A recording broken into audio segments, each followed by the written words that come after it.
So yesterday was Mother's Day, right? And I hope everyone enjoyed a beautiful day with your mothers.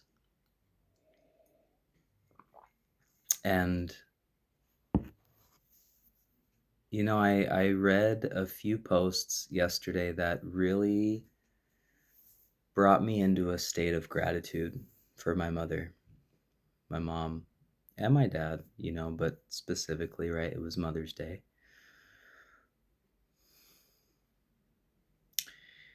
And when I think about gratitude for my mom and my dad, something that comes to mind is how many times in this life they have fed me, you know? Back in the day, I used to work all the time, full-time jobs, right? And and then there were some periods when I was doing extremely well financially. Then there came a period or there came a time when I stepped away from working full time and earning what I would consider really significant money. And since then, there have been periods here and there where I have stayed with my parents again. There have been periods when, they have helped me out with food and basic life necessities. And I'm very grateful for that. I'm very grateful for that. I have to be honest and say that, even now at 40, I am just beginning to understand a little bit better how I can work with my own mind, body, and spirit to create a self sustaining lifestyle, right? And I've done this before many times, but everything shifts, everything transitions. We transition, we shift. Now, long story short, is maybe through all of that, or maybe from my business mind, or whatever it might be, in considering what to do regarding cooking with Mina, the cooking classes that I have been marketing and I have been co facilitating with my mom.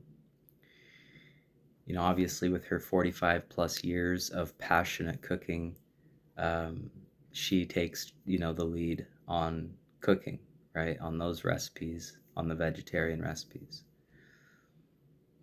And we decided that, this class would be resonant for her and the people who resonate with her if it remains 100% vegetarian. So we are not including a meat dish in the actual lessons.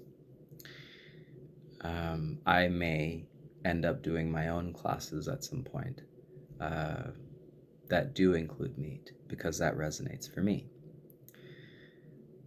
But in this planning, um, a thought had come into my consciousness regarding the approach. And this pertained to the approach of fixating on a specific dish for each class instead of doing instead of focusing on one specific dish and all the fixings that go with that. Yes, we're still doing the fixings and a dish, but now we are focusing more on a core ingredient. What I mean by that is for the person who perhaps has ever looked in their pantry and has wondered, what can I do with this one ingredient? What can I do with these two or three ingredients? How can I feed myself and or my family multiple different various dishes uh, throughout the week.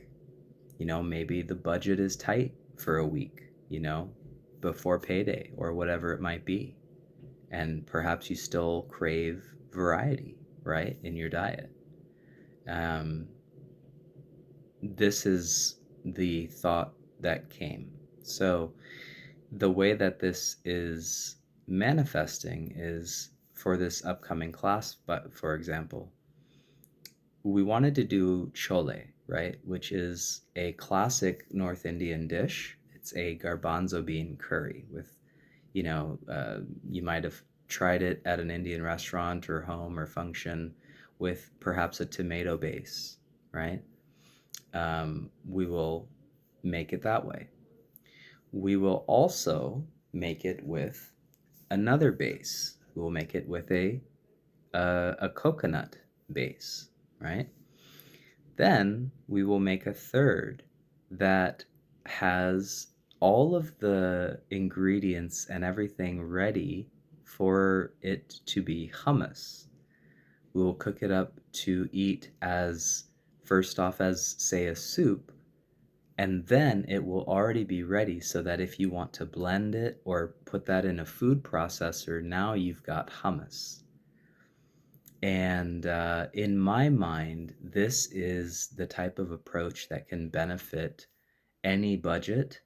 That can also cater to anyone who wants to learn how to create more versatile, um, a more versatile menu at home with perhaps just a few ingredients, whether that's out of desire or necessity.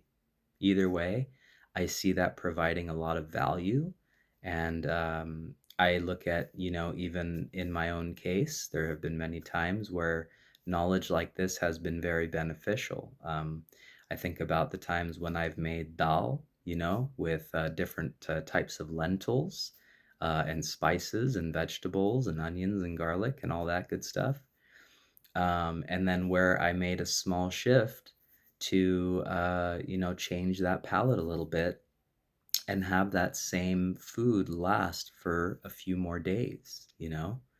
So it is my hope that this approach will attract more of you who may see this to attend.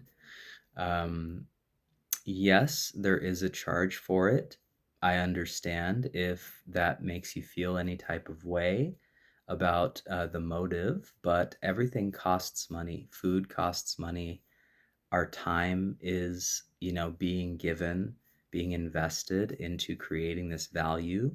And in today's setup, it simply makes sense and is correct. It is a correct and accurate reflection of the system that we are in to charge a reasonable, not over, but a reasonable amount. So we have done market research. We have found that the price point of $50 is absolutely a great value, because not only are you learning how to make two or three different dishes during the day, you're also coming and getting to share in community with like minded foodies, and we are feeding you. So you come in, you try a couple few different appetizers, including one of the ways that, including one of the dishes in one of the ways that we will be preparing for the lesson so that you get to try it first. I also take the lead on crafting some like herbal concoction beverages, that always include fresh ingredients. So all of that costs money. We invest our time, we put our heart into it, and I have taken a nutrition certification course as well. So based upon that knowledge, I do share some of that applicable knowledge as well. So just 50 bucks. It's one Saturday per month. It's the fourth Saturday of every month.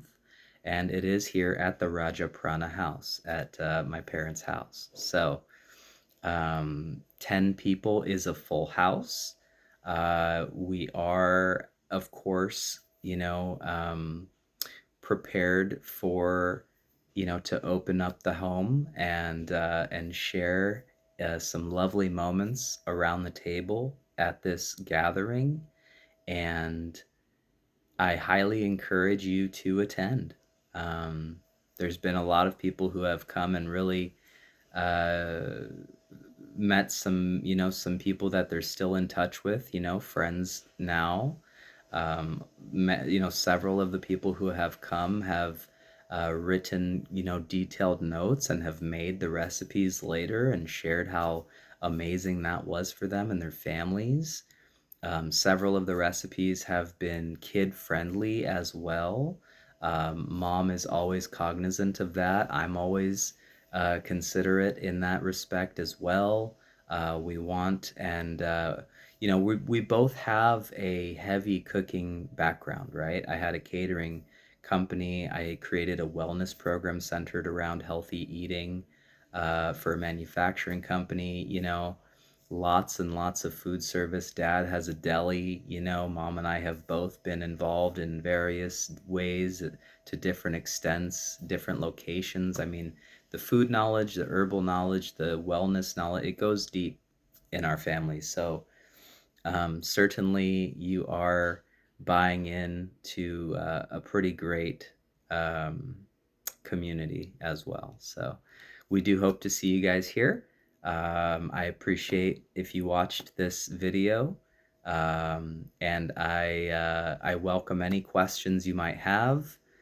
If you have attended previously, we are still offering the repeat attendant discount. We have discussed removing that, and we probably will once the class starts filling up more. But we are still in the building stage. We haven't been as consistent as, we believe perhaps the resonance requires to have it be full, ongoing. But, you get there when you get there. So it's a great experience, and we hope to see you there. Check out the caption on this video for the link to sign up and see a video of the very first one we did. Okay, www.rajapranahouse.com. There's a drop down that says Cooking with Mina. There you go. Have a wonderful day, everyone.